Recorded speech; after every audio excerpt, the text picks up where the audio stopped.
आज के क्लास में हम लोग पढ़ेंगे कि जैसे फॉर एग्जांपल बहुत सारा क्वेश्चन जो होता है उस क्वेश्चन में कुछ डाटा नहीं देता है। अब डाटा नहीं देता है तो वो डाटा आपको याद रखना पड़ता है। वो डाटा आपको याद रखना पड़ता है। जैसे कुछ हमने डाटा लिखा है और वो डाटा आपको याद रखना होगा, क्योंकि कुछ कुछ क्वेश्चन में ये डाटा नहीं दिया होता है तो ये डाटा को आपको यूज करना ही होगा। अगर जरूरत पड़ेगा तो आपको यूज करना ही होगा। तो इसके लिए आपको क्या करना होगा, आपको माइंड में रखना होगा ये डाटा को। चलिए क्या क्या है वो देखते हैं। जैसे इलेक्ट्रॉन, तो इलेक्ट्रॉन का मास कितना होता है? तो इलेक्ट्रॉन का मास 9.11 इंटू 10⁻³ kg होता है।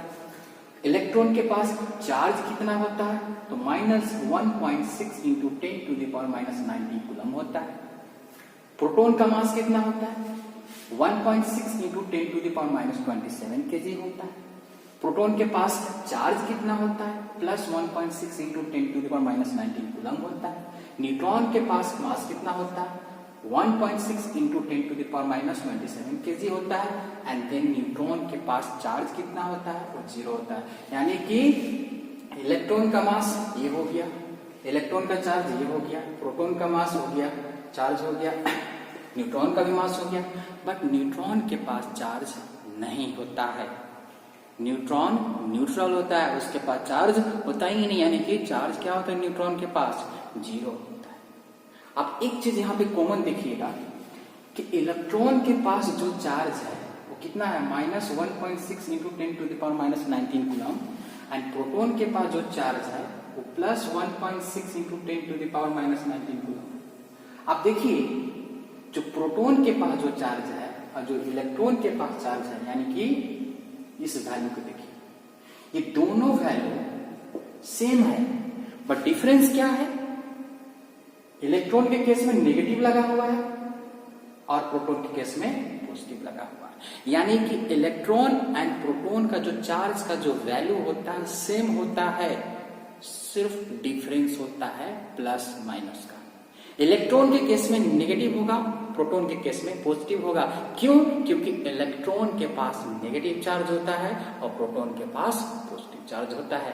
इसीलिए प्रोटॉन के केस में प्लस लगा हुआ है, इलेक्ट्रॉन के केस में नेगेटिव लगा हुआ है। यानी कि अगर आपको चार्ज याद रखना है इलेक्ट्रॉन या प्रोटॉन का, तो आप ये वैल्यू याद रखिए और इलेक्ट्रॉन के केस में नेगेटिव लगा दीजिए और प्रोटॉन के केस में पॉजिटिव लगा दीजिए। यानी कि एक वैल्यू याद रखिए, दो चार्ज याद हो जाएगा। वैल्यू याद रखिए, इलेक्ट्रॉन के केस में नेगेटिव लगाइए, प्रोटॉन के केस में पॉजिटिव लगाइए। यहां तक समझ आया? ये डाटा आपको माइंड में रखना होगा, न्यूमेरिकल्स में काम आएगा। न्यूमेरिकल्स जब बनाएंगे या आप लोग जब बनाइएगा तो आपको ये जरूरत पड़ेगा, इसलिए आप डाटा को अपने माइंड में रखेंगे। रिमेंबर। चलिए कुछ चीजें हैं यहाँ पे जो न्यूमेरिकल में कॉन्सेप्ट वाइज पूछता है, वो बात को लिखता है थोड़ा सा और हम लोग समझ नहीं पाते कि डाटा नहीं दिया सर कैसे बनेगा। एक्चुअली वो हिंट करता है और वो हिंट कहाँ तक लेके जाता है? एक छोटा सा कंसेप्ट तक। वो कंसेप्ट आपको जानना बहुत जरूरी होता है। जैसे मान लीजिए मैं बोलूं कि इन तीनों में से मास सबसे कम किसका है? मैं बोलूं कि तीनों में से मास सबसे कम किसका है, फिर ऐसे बोलूं कि इन तीनों में से मास सबसे ज्यादा किसका है। बात समझ रहे हैं? क्लियर हो रहा है ना अच्छे से? गुड। यानी कि अगर मैं ये कंपैरिजन करूं मास का यहाँ पे तीनों में, तो उसके लिए मैंने 2 पॉइंट दिया है। दोनों पॉइंट को हम अच्छे से देखेंगे, समझेंगे। जैसे मान लीजिए हमने पहला पॉइंट लिखा कि mass of a electron is less then mass of a neutron and mass of proton. यानी कि एक इलेक्ट्रॉन का मास जो होता है वो लेस होता है, यानी कि कम होता है एक न्यूट्रॉन के मास से, या बोलिए एक प्रोटॉन के मास से। यानी कि इलेक्ट्रॉन का मास जो होता है कम होता है न्यूट्रॉन के मास से, या बोलिए प्रोटॉन के मास से, या बोलिए प्रोटॉन के मास से। यानी कि तीनों में से सबसे कम मास वाला कौन सा पार्टिकल है? इलेक्ट्रॉन। यानी कि तीनों में से सबसे कम मास किसका होता है? इलेक्ट्रॉन का होता है। सबसे कम इलेक्ट्रॉन का होता है। बात समझ गए यहां तक? चलिए सेकेंड में देखेंगे कि mass of neutron is slightly greater then mass of proton. Neutron का मास जो होता है थोड़ा सा ज्यादा होता है प्रोटॉन के मास से। देखिए मास ऑफ न्यूट्रॉन जो होता है 1.6 into 10 to the power minus 27 KG होता है, जबकि मास ऑफ प्रोटॉन जो होता है 1.67 into 10 to the power minus 27 KG होता है। आप ये दोनों में से देखिएगा कि मास ऑफ न्यूट्रॉन में 1.68 into 10 to the power minus 27 KG है, जबकि मास ऑफ प्रोटॉन में 1.67। देख लीजिए यहाँ पे 7 और 8 है, इसका मतलब क्या है, ये वाला वैल्यू इससे ज्यादा है, यानी कि मास ऑफ न्यूट्रॉन जो है मास ऑफ प्रोटॉन से स्लाइटली ज्यादा है। ये तो दोनों जगह सेम है, ये तो डिफरेंस नहीं क्रिएट कर रहा है, बट यहाँ पे डिफरेंस क्रिएट कर रहा है, यानी 7 है 8 है, ये 7 8 से हल्का ज्यादा है, मतलब कि थोड़ा सा ज्यादा, यानी कि mass of neutron mass of proton से ज्यादा होता है। क्लियर? मास ऑफ न्यूट्रॉन से मास ऑफ प्रोटॉन कम होता है, यानी कि न्यूट्रॉन का मास प्रोटॉन के मास से हल्का सा ज्यादा होता है। गुड। तो चलिए एक ऑर्डर बनाते हैं। एक ऑर्डर क्या बनाते हैं कि सबसे मास किसका कम है, सबसे मास ज्यादा किसका है। तो हमने देखा कि मास ऑफ न्यूट्रॉन जो है मास ऑफ प्रोटॉन से ज्यादा है। अब ये दोनों का मास किससे ज्यादा है, इलेक्ट्रॉन का, यानी कि मास ऑफ इलेक्ट्रॉन। ये क्या है, mass of electron, mass of proton, और ये क्या है, मास ऑफ न्यूट्रॉन। यानी कि तीनों में से इलेक्ट्रॉन प्रोटॉन न्यूट्रॉन में से सबसे मास किसका कम होता है, इलेक्ट्रॉन का। सबसे ज्यादा मास किसका होता है, न्यूट्रॉन का। किसका, न्यूट्रॉन का। चलिए आगे देखते हैं प्रॉपर्टीज ऑफ चार्ज। आगे हम लोग पढ़ेंगे properties of charge.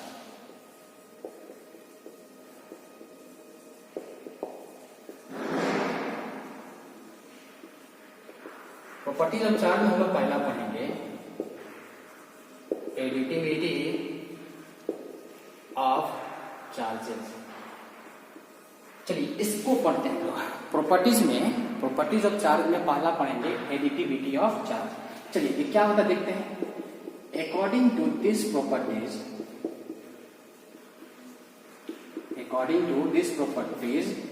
net charge of a system is equal to the algebraic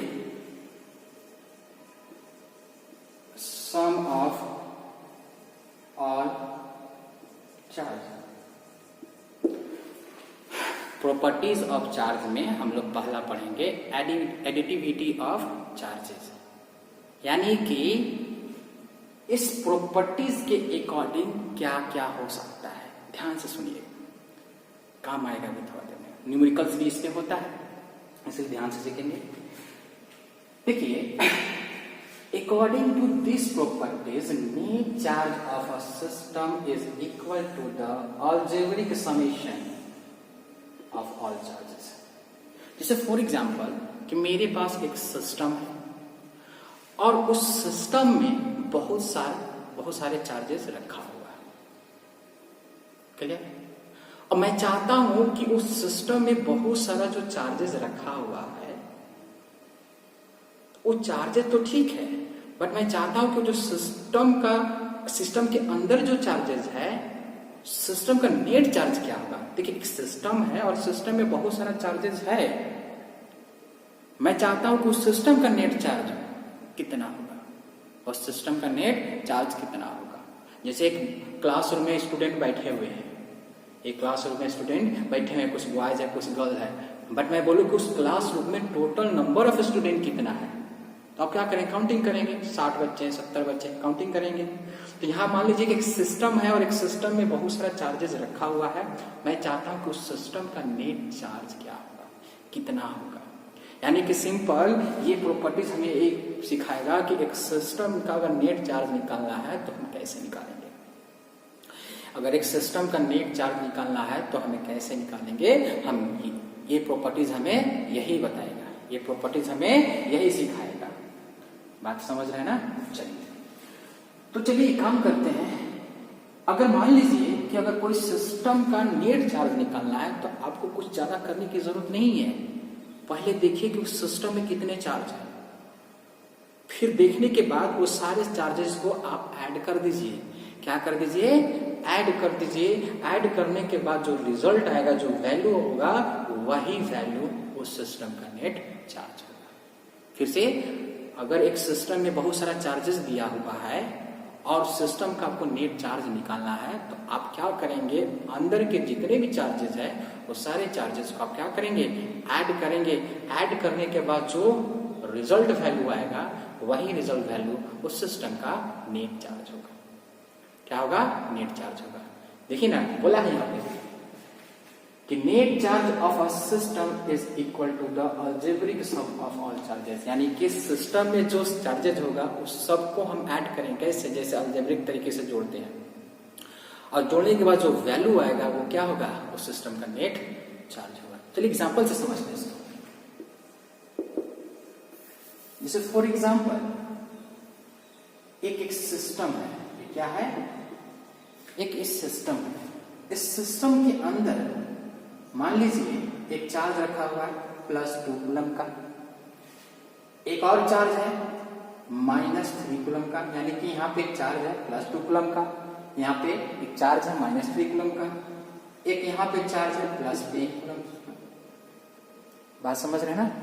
यानी कि इस सिस्टम के अंदर 3 चार्जेस है, एक +2 कूलम का चार्ज है, एक -3 कूलम का चार्ज है, एक +10 कूलम का चार्ज है।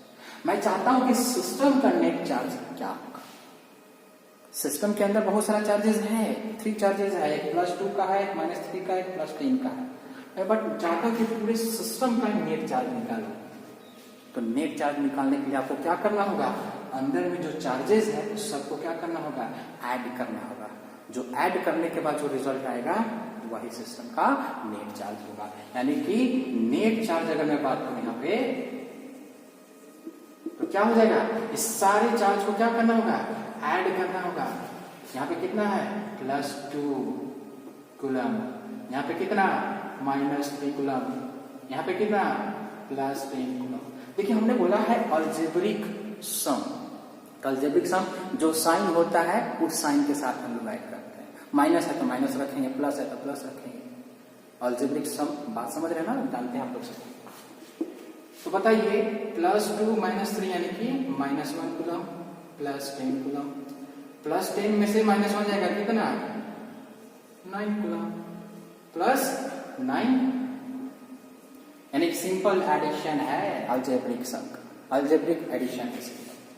यानी कि 2 -3 +10 कितना, प्लस, यानी कि ये जो +9 जो आया है ये सिस्टम का नेट चार्ज है। सिस्टम का क्या है, नेट चार्ज है। सिस्टम का क्या है, नेट चार्ज। एक और एग्जांपल लेते हैं और अच्छे से समझ में आ जाएगा।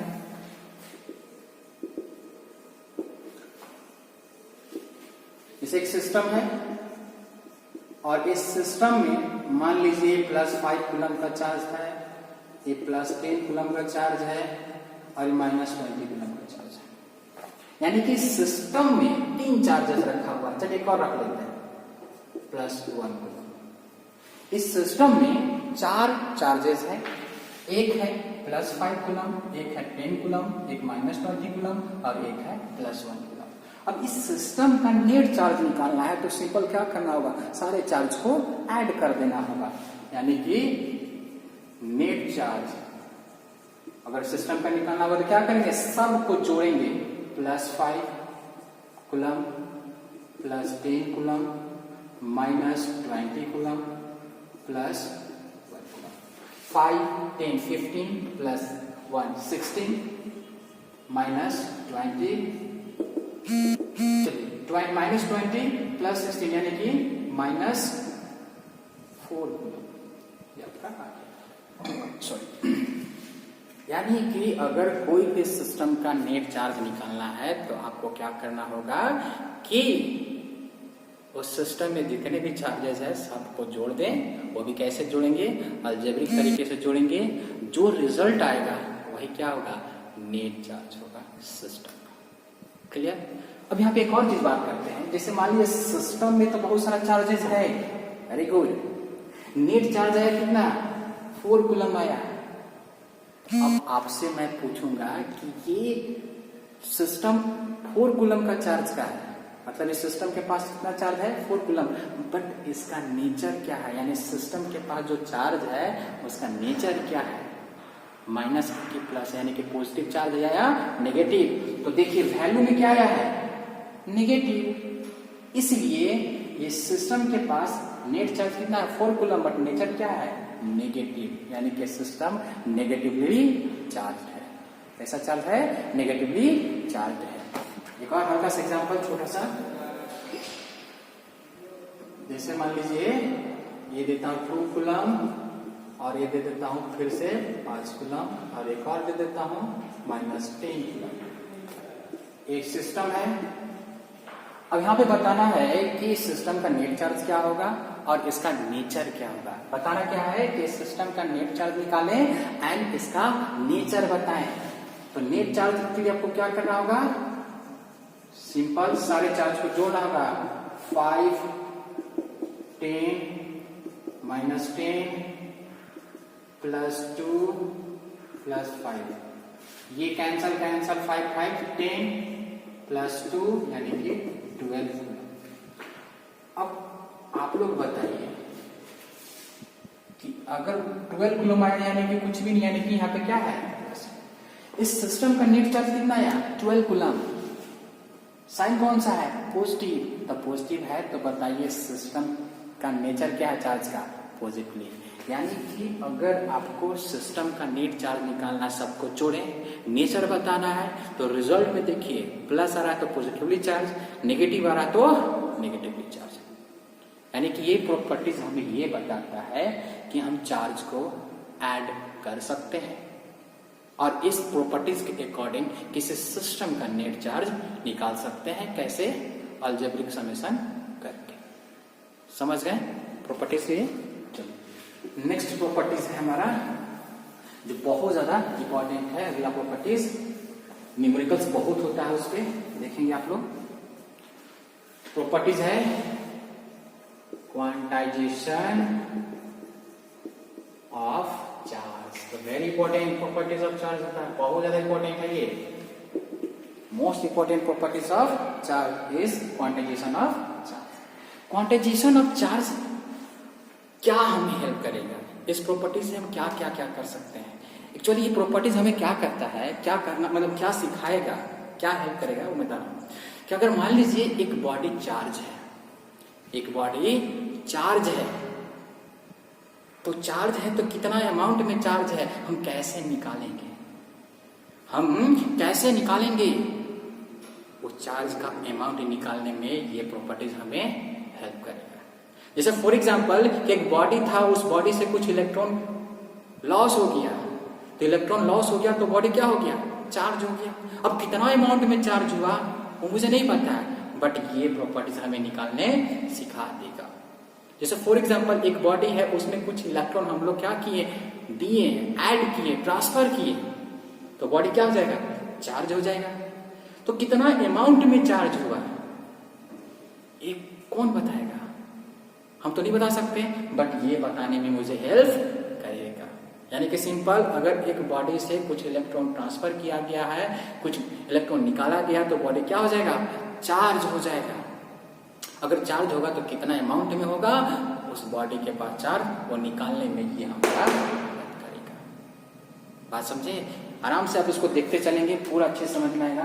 तो चाहे मान लीजिए कि कोई एक बॉडी से इलेक्ट्रॉन में ट्रांसफर किया गया या रिमूव किया गया, तो बॉडी चार्ज हो गया, वो बॉडी हो गया चार्ज।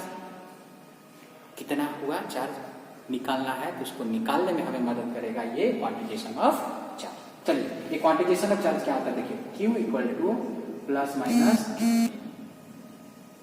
इस फॉर्मूले में देखिए क्या क्या स्टैंड करता है वो अच्छे से आप देखेंगे। वेयर Q जो है amount of charge on body, यानी कि बॉडी के पास जो चार्ज है वो Q है। यानी कि अगर बॉडी चार्ज है तो कितना अमाउंट में चार्ज है वो कौन बताएगा? Q बताएगा। N क्या है? नंबर ऑफ इलेक्ट्रॉन लॉसेस और रिमूव, और बोल सकते हैं गेन, और बोल सकते हैं ट्रांसफर। जैसे मान लीजिए एन क्या है? क्यू तो है बॉडी के पास जितना अमाउंट में चार्ज होगा उसको डिपेंड करेगा, रिप्रेजेंट करेगा। एन क्या है? नंबर ऑफ इलेक्ट्रॉन, यानी कि जैसे बॉडी है इससे 100 इलेक्ट्रॉन रिमूव हो गया, तो ये 100 क्या है? Number of electron remove from the body. Body से जो इलेक्ट्रॉन रिमूव होगा वही क्या है? ये। मान लीजिए इसमें इलेक्ट्रॉन दिए 1,00,000 इलेक्ट्रॉन दे दिए तो 1,00,000 नंबर ऑफ इलेक्ट्रॉन हो गया, यानी कि एन हो गया। यानी कि इलेक्ट्रॉन निकालेंगे, लॉस कराएंगे, रिमूव करेंगे, ट्रांसफर करेंगे, गेन कराएंगे, वो किसको रिप्रेजेंट करेगा? एन को। यानी कि एक बॉडी में इलेक्ट्रॉन को देंगे, निकालेंगे, ट्रांसफर करेंगे, जो भी है इलेक्ट्रॉन का लेन देन जितना भी करेंगे वो जो वैल्यू होगा वो किसको रिप्रेजेंट करेगा? एन को। यानी कि एन क्या है? Number of electron transfer to the body, number of electron remove from the body, number of electron loss from the body, number of electron gain, तो गेन ऑफ इलेक्ट्रॉन भी बोल सकते हैं। बात समझ रहे ना? गेन क्या है? क्लियर? चलिए आगे देखते हैं ई क्या है। तो चलिए ई का ना वैल्यू होता है 1.6 into 10 to the power minus 19, यानी कि क्वांटाइजेशन और चार्ज हमें एक बॉडी के पास चार्ज कितना है वो निकालने में हेल्प करेगा, निकालने में हेल्प करेगा। हमारे पास फॉर्मूला है क्वांटाइजेशन ऑफ चार्ज का, Q equal to plus minus AE। Q क्या है? अमाउंट ऑफ चार्ज, बॉडी के पास चार्ज कितना हुआ है वो Q है। N क्या है? नंबर ऑफ इलेक्ट्रॉन जो ट्रांसफर हुआ है, जो रिमूव हुआ है, जो गेन हुआ है, जो लॉस हुआ है। ठीक। E क्या है? E का वैल्यू आपको याद रखना होगा 1.6 into 10 to the power minus 19 coulomb. यहाँ पे प्लस माइनस कुछ भी नहीं है, सिंपल ये वैल्यू है 1.6 into 10 to the power minus 19 coulomb. चलिए अब इसको ना केस वाइज समझते हैं। ऐसा केस वाइज मतलब कैसे कैसे अप्लाई करना है, कोई इस फॉर्मूले को कैसे अप्लाई करना है, कब करना है, आपको दिखाते हैं। जैसे केस 1, जैसे फॉर एग्जाम्पल एक बॉडी है, इस बॉडी से मान लीजिए N number of electron remove from the body, ये मान लीजिए बॉडी। मान लीजिए एक बॉडी है और इस बॉडी से N number of electron remove हुआ है इस बॉडी से। क्लियर? बात समझ में आ रहा है? तो अगर यहां से इलेक्ट्रॉन रिमूव हुआ है मतलब इस बॉडी के पास इलेक्ट्रॉन का लॉसेस हुआ है, तो आपको याद होगा कि इलेक्ट्रॉन लॉस होता है बॉडी से तो कौन सा चार्ज हो जाता है? पॉजिटिव चार्ज होता है। तो बताइए कौन सा चार्ज हो जाएगा? पॉजिटिव चार्ज हो जाएगा। क्लियर? क्या हो जाएगा? Positive charge. अब ध्यान से देखिएगा, यहां पे ध्यान से सुनिएगा कि यहां पहले न्यूट्रल था बट एन इलेक्ट्रॉन जैसे इस बॉडी से निकला कैसा चार्ज हो गया? पॉजिटिव। बट कितना अमाउंट में चार्ज हुआ सर?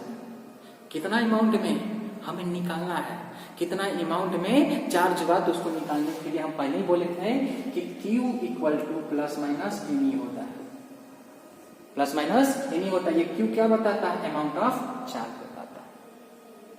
बात समझ रहे हैं? यानी कि बॉडी से एन इलेक्ट्रॉन रिमूव हुआ है तो ये कौन सा चार्ज हो गया? पॉजिटिवली चार्ज हो गया है। अब बताना है कि इसके पास कितना अमाउंट ऑफ चार्ज है। तो मान लीजिए Q क्या है? इसके पास अमाउंट ऑफ चार्ज हुआ है Q, निकालना है तो क्या करेंगे? सिंपल फॉर्मूला में Na। अब बताइए अगर ये बॉडी के पास चार्ज Q हुआ है तो उस चार्ज का नेचर क्या होगा? पॉजिटिव। तो फॉर्मूले में यहाँ पे क्या रख देंगे? Q equal to N. देखिए क्योंकि Q equal to plus minus N था, एन तो नंबर ऑफ इलेक्ट्रॉन जो रिमूव हुआ था वो हो गया, क्यू जितना चार्ज हुआ था ये क्यू रिप्रेजेंट कर दिया, बट ये प्लस माइनस की अगर बात करें तो प्लस माइनस को ही मैं समझा रहा हूं कि प्लस और माइनस में तो दोनों एक साथ तो यूज नहीं कर सकते हैं। कब प्लस करेंगे कब माइनस करेंगे हम वही समझाना चाहते हैं। यानी कि प्लस और माइनस है तो प्लस कब रखेंगे माइनस कब रखेंगे, हम यही समझाना चाहते हैं। समझ रहे ना? गुड। यानी कि अगर एक बॉडी से n नंबर ऑफ इलेक्ट्रॉन क्या होता है, रिमूव होता है या बोलिए लॉस होता है, तो ये बॉडी कैसा चार्ज हो जाएगा, पॉजिटिव। तो मान लीजिए कितना चार्ज हुआ, Q हुआ, तो Q equal to plus plus why, क्योंकि ये बॉडी पॉजिटिव चार्ज हो रहा है, that's why return positive. n कौन सा, जो आपका ट्रांसफर हुआ है या रिमूव हुआ है। क्लियर? केस 2 देखते हैं और अच्छे समझ में आ जाएगा।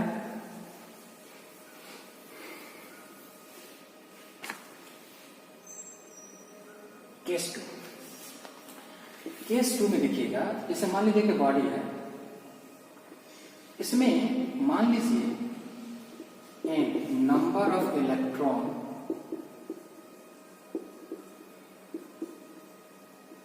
Transfer to the body. यानी कि एक बॉडी हमने कंसीडर किया और इस बॉडी में हमने n इलेक्ट्रॉन को क्या किया, ट्रांसफर किया। अब ट्रांसफर करेंगे तो इसके पास इलेक्ट्रॉन एक्सेस हो जाएगा या इलेक्ट्रॉन का गेन होगा। तो इलेक्ट्रॉन अगर एक्सेस होगा तो आप जानते हैं कि excess of electron body becomes negatively charge. कैसा चार्ज हो जाएगा, नेगेटिव चार्ज हो जाएगा। क्यों? क्योंकि इसके पास इलेक्ट्रॉन आ रहा है यानी गेन हो रहा है, एक्सेस हो रहा है इलेक्ट्रॉन, तो कैसा हो जाएगा, नेगेटिव चार्ज हो जाएगा। चलिए मान लीजिए चार्ज होकर कितना अमाउंट का हो गया, क्यू अमाउंट का चार्ज हो गया, तो क्यू इक्वल टू क्या लिखेंगे, बट प्लस लगाएंगे या माइनस। तो क्यू तो चार्ज हो गया, बट चार्ज कैसा हो रहा है, नेचर नेगेटिव, इसलिए हम यहाँ पे क्या लगाएंगे, क्या लगाएंगे, नेगेटिव लगाएंगे। यानी कि अगर कोई सिंपल मैं बात करूं, अगर मैं सिंपल बात करूं कि एक बॉडी है, यहां से इलेक्ट्रॉन n ट्रांसफर हुआ तो कितना चार्ज होगा, प्लस n, क्योंकि रिमूव हुआ है तो लॉस हुआ है तो पॉजिटिव चार्ज। अगर मान लीजिए इलेक्ट्रॉन यहां पे दिया गया है, इसको ट्रांसफर किया गया है n, तो Q इक्वल टू क्या होगा, माइनस। सिंपल आपको देखना होगा कि Q equal to plus minus any में ये देखिएगा कि कितना इलेक्ट्रॉन ट्रांसफर किया गया है, ये क्या दिखाएगा कि कितना अमाउंट में चार्ज हो रहा है। ये प्लस माइनस को अगर आपको लगाना है तो प्लस कब लगाएंगे, यानी कि Q equal to plus any कब लिखेंगे, जब इलेक्ट्रॉन बॉडी से लॉस हुआ होगा, रिमूव हुआ होगा, तब। माइनस कब लगाएंगे, जब उसमें इलेक्ट्रॉन को ट्रांसफर किया गया होगा तब, गेन किया होगा तब। I think clear. एक चीज और इसमें बताना भूल गए, बता दे रहा हूं आपको कि Q equal to plus minus any में n का वैल्यू 1 2 3 4 होगा। कभी भी n का वैल्यू फ्रैक्शन नहीं हो सकता, ये सब वैल्यू नहीं हो सकता है। कहने का मतलब n क्या है, इलेक्ट्रॉन है जो ट्रांसफर हुआ है, जो रिमूव हुआ है। तो कभी आप सुने हैं कि इलेक्ट्रॉन आधा गया है, आधा ट्रांसफर हुआ है? कभी सुने इलेक्ट्रॉन 1.5 को चला गया, 1.5? कभी आप सोचे हैं कि 3/2 यानी कि 1.5 कि इलेक्ट्रॉन 1.5 हो गया है, एगो और आधा? कभी हो सकता है? यानी कि अगर मान लीजिए एक बॉडी है, यहां से इलेक्ट्रॉन निकला है, कितना, 3.5 को। वाओ, ये क्या पॉसिबल है कि 3.5 को इलेक्ट्रॉन निकल जाएगा? कभी भी नहीं, ये पॉसिबल नहीं है। इसलिए n का वैल्यू क्या होगा, ऑलवेज इंटीजर होगा, फ्रैक्शन नहीं होगा। यानी कि n की वैल्यू 1 2 3 4 120 50 होगा, फ्रैक्शन नहीं होगा, क्योंकि हम ट्रांसफर कर रहे हैं ना, काउंटिंग कर रहे हैं ना, तो 1 2 3 ही होगा। बात समझ रहे हैं? ऑलवेज फ्रैक्शन नहीं होगा। Clear?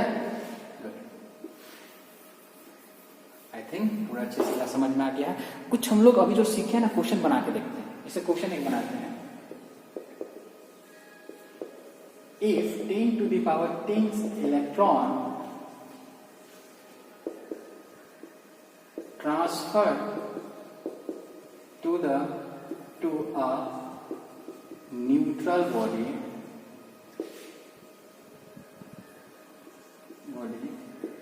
then what is the charge on the body? देखिए क्वेश्चन क्या बोला है कि 10 to the power 10 electrons are transferred to a neutral body, then what is the charge on body? कहता है कि एक बॉडी है जो न्यूट्रल है, उस पे 10 to the power 10 इलेक्ट्रॉन्स को ट्रांसफर किया जा रहा है। ट्रांसफर करने के बाद वो बॉडी के पास चार्ज कितना हो जाएगा ये बताइए। जैसे फॉर एग्जाम्पल जैसे दिखाते हैं आपको, जैसे मान लीजिए एक बॉडी है, इस बॉडी के पास कितना इलेक्ट्रॉन ट्रांसफर किया जा रहा है?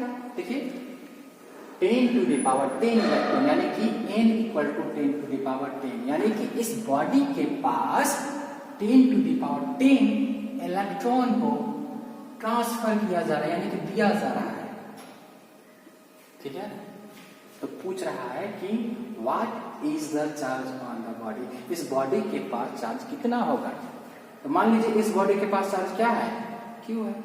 तो Q इक्वल टू हम जानते हैं प्लस माइनस एन होता है, बट हमने सीखा है कि प्लस और माइनस कब रखेंगे।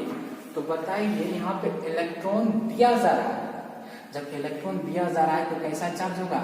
नेगेटिवली चार्ज होगा। कैसा होगा? Negatively charge. इसलिए यहाँ पे क्या रखेंगे हम लोग? नेगेटिव। यानी कि ये Q निकालने के लिए क्या करेंगे? Q equal to minus N. चलिए n का वैल्यू कितना रखेंगे? 10 to the power 10। e का वैल्यू हम बोले हैं कितना आपको याद रखना होगा।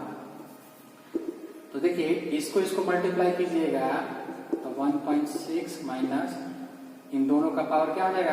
ऐड हो जाएगा, यानी कि 10 माइनस 19, यानी कि 1.6 into 10 to the power minus 19। देख लीजिए इस बॉडी के पास चार्ज कितना होगा?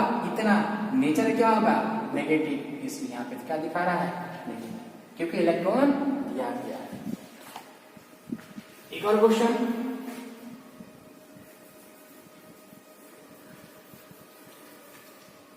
मान लीजिए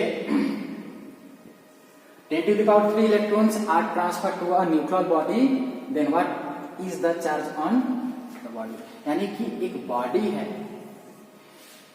इस बॉडी पे कितना इलेक्ट्रॉन को ट्रांसफर किया जा रहा है? 3। देखिए ना, if 10 to the power 3 electrons are transferred to a neutral body, neutral body था, इस बॉडी पे 10 to the power 3 इलेक्ट्रॉन को ट्रांसफर किया। अब ट्रांसफर कर रहे हैं तो कैसा चार्ज होगा? नेगेटिव। मान लीजिए कितना चार्ज होगा? Q। तो Q इक्वल टू क्या करेंगे? Minus N. माइनस क्यों लगाए? क्योंकि नेगेटिव हो रहा है, दैट्स व्हाई। यहाँ पे 3 e की जगह पे 1.6 माइनस 19 माइनस 1.6, इन दोनों को मल्टीप्लाई करेंगे, पावर क्या हो जाएगा? ऐड हो जाएगा 10 to the power माइनस 16। समझ गए? एक और question,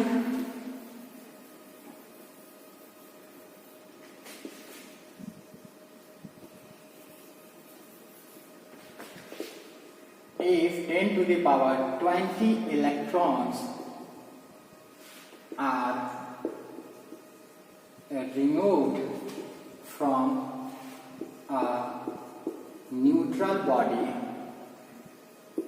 then what is charge on the body? कह रहा है कि एक न्यूट्रल बॉडी से 10 to the power 20 इलेक्ट्रॉन्स को रिमूव किया जा रहा है, तो बताइए कि उस पे चार्ज कितना होगा। यानी कि एक न्यूट्रल बॉडी है, उस न्यूट्रल बॉडी से 10 to the power 20 इलेक्ट्रॉन्स को रिमूव किया जा रहा है, तो बताइए उस बॉडी के पास चार्ज कितना होगा।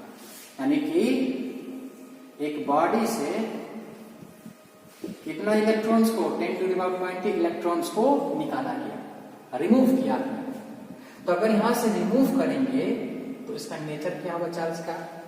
पॉजिटिव। मान लीजिए कितना चार्ज हो रहा है? Q। तो Q equal to N E, plus होगा कि माइनस?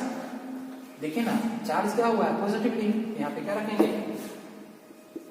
यानी कि प्लस n की value 10 to the power 20, 1.6 into 10 to the power minus 90। दोनों का प्रोडक्ट करेंगे तो ये 20 और ये माइनस 90, यानी कि 1.6 into 10 to the power 1 यानी कि 16 प्लस। समझ गए?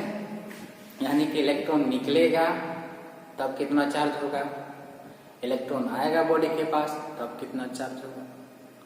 समझ गए अच्छे से? पक्का? गुड।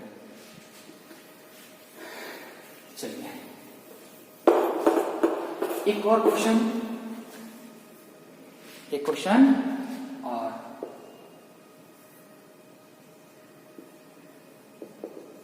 एक और क्वेश्चन करते हैं। If 10 to the power 5 electrons are removed from a body to,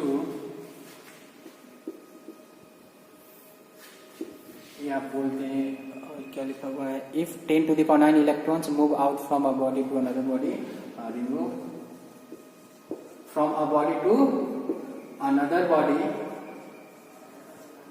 every second,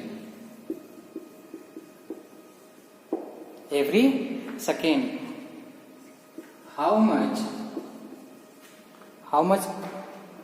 time is required to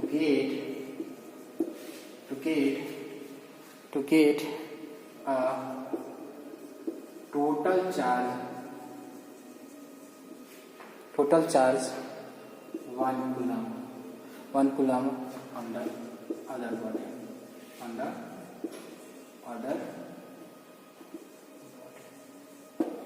देखिए क्वेश्चन है, बहुत इंटरेस्टिंग क्वेश्चन है कि if 10 to the power 5 electrons are removed from one body to another body every second, how much time is required to get a total charge 1 coulomb on the other body? कहता है कि एक body है, ये भी एक और body है, बॉडी 1 और ये बॉडी 2। कहता है कि इस बॉडी से बॉडी 2 में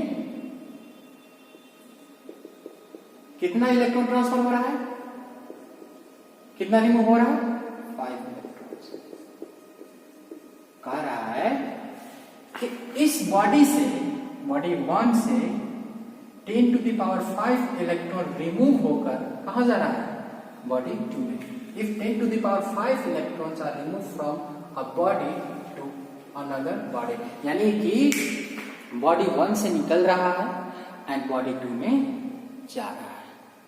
कितना electron? 10 to the power 5 electron, but 10 to the power 5 electron every second, यानी कि बॉडी 1 से बॉडी 2 में 10 to the power 5 electron 1 second में चला जा रहा है। यानी कि बॉडी 1 से बॉडी 2 में 1 सेकेंड में इतना इलेक्ट्रॉन रिमूव हो जा रहा है, चला जा रहा है। या तो बोल सकते हैं कि 1 सेकेंड में, या बोल सकते हैं कि 10 to the power 5 इलेक्ट्रॉन्स कितने टाइम में जा रहा है? 1 सेकेंड में। यानी कि बॉडी 1 से 10 to the power 5 electron 1 second में रिमूव हो जा रहा है, और किस में जा रहा है? बॉडी 2 में जा रहा है। समझ गए यहां तक? कोई दिक्कत? Very good. अब बताना है कि इस बॉडी को 1 कूलम चार्ज होने में टाइम कितना लगेगा, कि 1 कूलम चार्ज होने में बॉडी को टाइम कितना लगेगा, यानी कि 1 सेकेंड में जब इतना इलेक्ट्रॉन जा रहा है तो इस बॉडी को 1 कूलम चार्ज होने में टाइम कितना लगेगा। बात समझ रहे हैं? तो चलिए निकालते हैं, दिखाते हैं। यानी कि अगर मैं बात करूं कि क्वेश्चन में मीन क्या है तो बता देता हूं फिर से इसको, कि एक बॉडी है, इस बॉडी से यानी कि बॉडी 1, बॉडी 2, बॉडी 1 से 10 to the power 5 electrons remove हो रहा है कितने सेकेंड में? पर सेकेंड, मतलब 1 सेकेंड में, यानी कि 10 टू द पावर 5 इलेक्ट्रॉन्स कितने टाइम में ट्रांसफर हो रहे हैं? 1 सेकेंड में, यानी कि यहां से यहां तक 1 सेकेंड। अब बताना है कि इसको 1 कूलम चार्ज होने में टाइम कितना लगेगा। यानी कि ट्रांसफर होते जा रहा, बताइए कि 1 कूलम चार्ज होने में टाइम कितना लगेगा। एक एग्जांपल दिखाते हैं, फटाक से, मस्त एग्जांपल। जैसे मान लीजिए कि एक बकेट है, उसमें आलू रखा हुआ है, इसमें कुछ बकेट है, इसमें भी आलू रखा हुआ है। हमने बोला कि यहां से 1 केजी आलू इसमें रखने में हमको 1 सेकेंड लग रहा है, तो बताइए इसमें 10 किलो आलू भरने में टाइम कितना लगेगा। यानी कि इस बकेट से 1 किलो आलू इसमें रखने में हमें 1 सेकेंड लग रहा है, तो आपको बताना है कि इस बकेट में 10 किलो आलू रखने में टाइम कितना लगेगा। सेम है कि 1 सेकेंड में इतना इलेक्ट्रॉन इस बॉडी में जा रहा है, तो बताइए 1 कूलम चार्ज होने में कितना टाइम लगेगा। समझ रहे ना क्वेश्चन? तो चलिए, तो पहले ये बताइए, सॉरी नहीं बताया हूं, 1 कूलम चार्ज में 6.25 into 10 to the power 18 electron चलता है।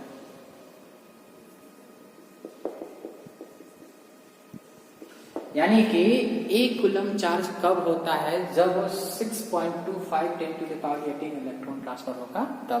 यानी कि अगर इसको हमको 1 कूलम चार्ज करना है तो इसमें कितना इलेक्ट्रॉन ट्रांसफर करना होगा?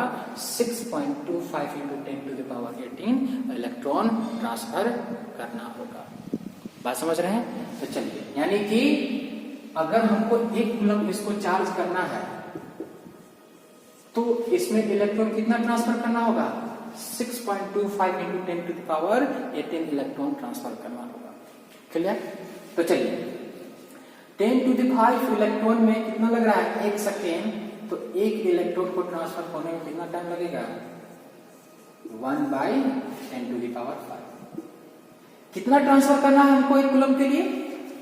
इतना। तो 6.25 into 10 to the power 18 electron में कितना लगेगा? 10 टू द पावर 5 मल्टीप्लाई कर देंगे, 6.25 into 10 to the power 18 cut गया, कितना बचेगा? 10 टू द पावर 5 3 8 यानी कि 13, यानी कि 6.25 10 टू द पावर 13। यानी कि बॉडी 1 से 1 सेकेंड में 10 टू द पावर 5 इलेक्ट्रॉन जा रहा है, तो 1 कूलम चार्ज होने में टाइम कितना लगेगा? तो इतना सेकेंड लगेगा। बहुत टाइम लग जाएगा। समझ रहे हैं बात को? कैसे बनाए समझे अच्छे से इसको। यानी कि पहले आप क्या कीजिए कि इतना इलेक्ट्रॉन में इतना टाइम लगा, तो 1 कूलम के लिए कितना चाहिए? इतना चाहिए, तो इतना के लिए टाइम निकाल दीजिए इसको ना। एक और क्वेश्चन से समझते हैं हम लोग।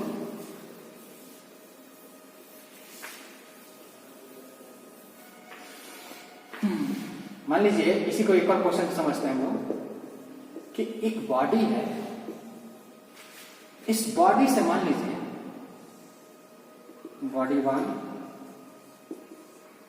बॉडी 2, मान लीजिए बॉडी 1 से electron 10 to the power 15 10 to the power 15 electrons body 1 से बॉडी 2 में ट्रांसफर हो रहा है। और ये इतना इलेक्ट्रॉन को ट्रांसफर होने में टाइम लग जा रहा है, मान लीजिए 2 सेकेंड। कितना टाइम लग जा रहा है? 2 सेकेंड लग जा रहा है। यानी कि बॉडी 1 से बॉडी 2 में electron 10 to the power 15 electron 2 second में जा रहा है।